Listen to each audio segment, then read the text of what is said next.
Welcome to 99 TV. నేను లక్ష్మి. ఒకప్పుడు హైదరాబాద్ నగరానికి ప్రాణాధారమైన నది, ఒకప్పుడు పల్లె నుండి పట్నం దాకా ప్రాణవాయువును అందించిన ప్రవాహం. కానీ ఇప్పుడు అదే మూసీ నది నీటి ప్రవాహం కాదు, ఏళ్ల తరబడి పేరుకుపోయిన నిర్లక్ష్యానికి ప్రతీక. మూసీ అంటే నది కాదు, చెత్త, దుర్వాసన, వ్యాధులు, ప్రమాదం. నగరానికి ఒక భారంగా మారింది. నది అన్న మాటే మరిచిపోయి మురుగు కాలువ అనే పిలుచుకునే దుస్థితికి చేరుకుంది. దశాబ్దాలుగా మన కళ్ల ముందు కనిపిస్తున్న మూసీ చేతు నిజం. కానీ మూసీ భాగ్యం మాత్రం మారలేదు. ఎన్నో సంవత్సరాలుగా ఫైల్స్ లో తిరిగిన ప్రాజెక్టులు డెస్క్ల మీదే ముగిశాయి, కానీ మూసీ మాత్రం కదలలేదు. అయితే ఈసారి కథ అలా కాదు. ఇప్పుడు కాలం మారుతోంది. ఇది కేవలం క్లీనింగ్ ప్రాజెక్టు కాదు, ఇది ఒక నగర రూపురేఖలను మార్చే ఒక సిగ్నేచర్ విజన్. ముఖ్యమంత్రి రేవంత్ రెడ్డి ఈ సమస్యను కేవలం ఒక డ్రైనేజ్ ఇష్యూగా చూడడం లేదు. దీనిని ఒక అర్బన్ ఫెయిల్యూర్ అనే పెద్ద నిర్ణయం తీసుకుంది. దశాబ్దాల నిర్లక్ష్యం వల్ల ఏర్పడిన ఈ గాయాన్ని మాన్పడానికి ఈసారి వచ్చిన ప్రణాళిక చిన్నది కాదు, స్థాయి లోకల్ కాదు, ఇది ప్రపంచ స్థాయి మాస్టర్ ప్లాన్. ప్రణాళికలు ఇప్పుడు గల్లీల్లో కాదు, గ్లోబల్ స్థాయిలో తయారవుతున్నాయి.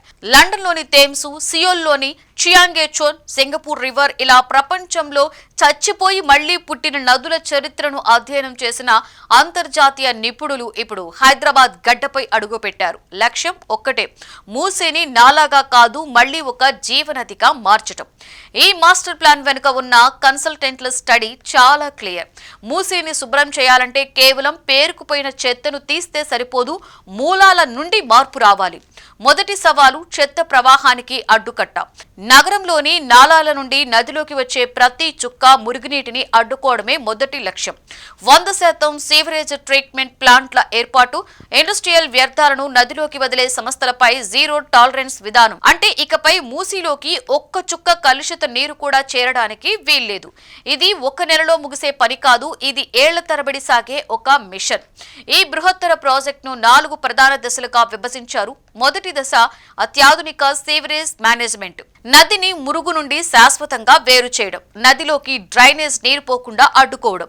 రెండవ దశ నది ఒడ్డున, నది గర్భంలో ఉన్న అక్రమ నిర్మాణాల తొలగింపు.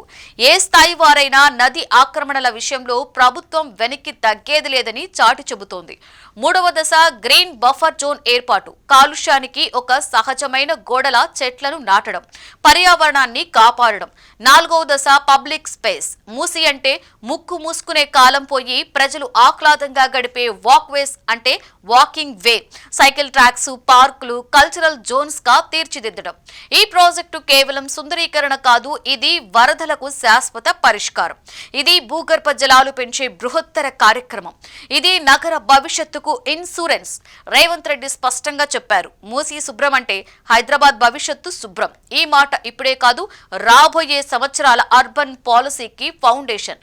మూసీ పేరు ఎత్తితే జనం ముసుగులు వేసుకునే కాలం కాదు, జనం నడిచే కాలం, వాళ్లు గడిపే కాలం. నగరానికి వచ్చే వరదలకు శాశ్వత పరిష్కారం.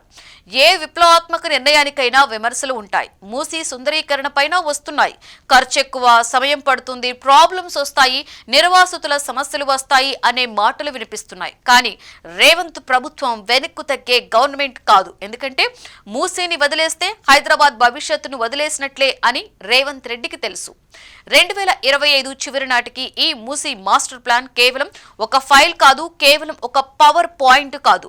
ఇది ఒక డైరెక్షన్, ఒక విజన్, ఒక నగరాన్ని మళ్లీ పుట్టించే బ్లూ ప్రింట్. మూసీ మళ్లీ నదిగా మారుతుందా, హైదరాబాద్ మళ్లీ ఊపిరి పీల్చుకుంటుందా, ఇవన్నీ కూడా భవిష్యత్తు చెబుతుంది. కానీ ఒక విషయం మాత్రం స్పష్టం, హైదరాబాద్ నగరాన్ని ప్రపంచ స్థాయి మెట్రోపాలిటన్ సిటీగా నిలబెట్టే ఒక బ్లూ ప్రింట్.